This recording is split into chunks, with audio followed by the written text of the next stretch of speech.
Okay, today we're going to be looking at section 10.2 again, simplifying radicals some more, and this time we're going to be using the division property of square roots. So hopefully by the end of this you can say that I can simplify radicals using the division property of square roots. Okay, so again, if you do not have these perfect squares in your notes, and I'd even go further than 10, or I mean, excuse me, 100, I'd probably go out to like maybe even 20. Which I should say 400. So at 20 squared would be the last number I'd do. So I'd double this list. Okay, so that would be something you could do on your own. Now, what are we going to be doing today? Well, we're going to be using this division property of square roots, which simply states that if I've got the square root of a over b, I could break that into the square root of a over the square root of b. Okay, so what does that mean in terms of this problem? Well, I could split this out and say that's the square root of 16 or the square root of 49. We know what the square root of 16 is. We know that that is 4 over the square root of 49, which is 7. Or if I had the square root of 100 over the square root of 36, we know that the square root of 100, that's just 10. We know the square root of 36, we know that that is just 6, so that would be 10 over 6, which reduced to 5 over a 3. Okay, so the next thing that you're going to want to look at is, okay, before you even start simplifying, do the two numbers divide evenly?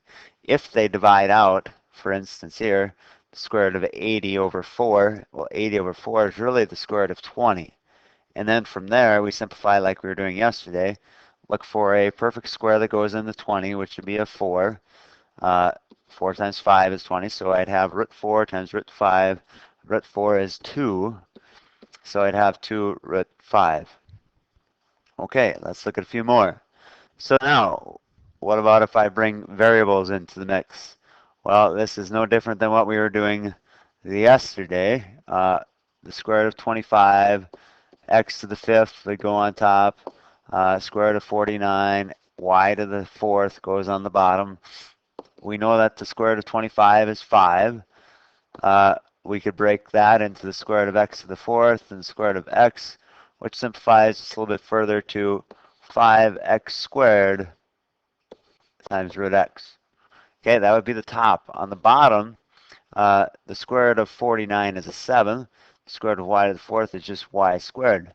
Okay, so I would have this for a final answer. Okay, now for this next one. Next one here, we want to use that same idea of division in this problem here that we did, 80 over 4. So we use that same idea of dividing before we start, and that would simplify to then 10, and then x to the 5th over x to the 3rd, that's just x squared. So I end up with 10, or a square root of 10x squared.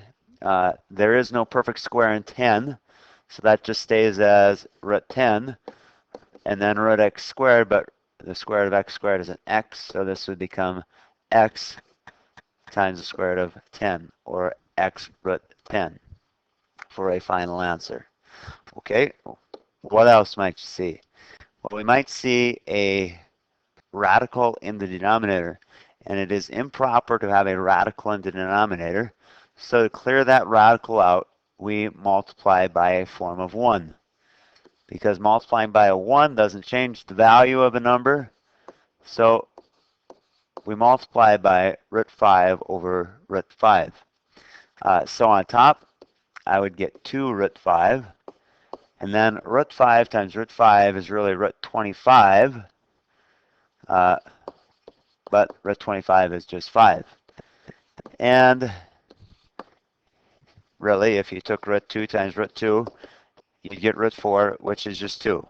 If you took root 3 times root 3, you would get root 9, which is just 3. If you took root 4 times root 4, you'd get root 16, which is just 4. If you took root 5 times root 5, you get root 25, which is just 5. The moral of the story, the thing that was underneath the radical just comes out of the radical. So, next one. Again, what you might want to consider doing is reducing before you start. So 4 over 12 which this really is. 4 over 12 is really 1/3. So that's really root 1 over root 3.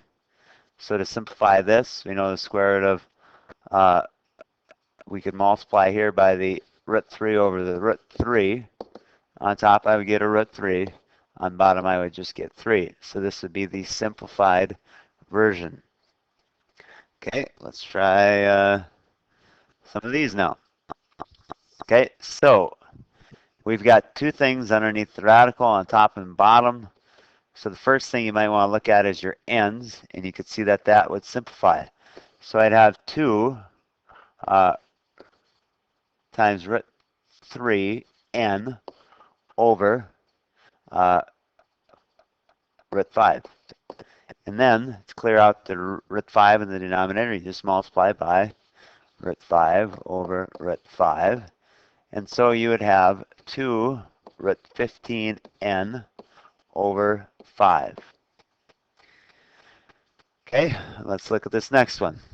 So on the bottom now, we got the square root of 9. The square root of 9 is 3.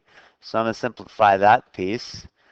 And then my m's would cancel out. So I'd have the square root of m squared on the bottom. And this I'm going to leave the same.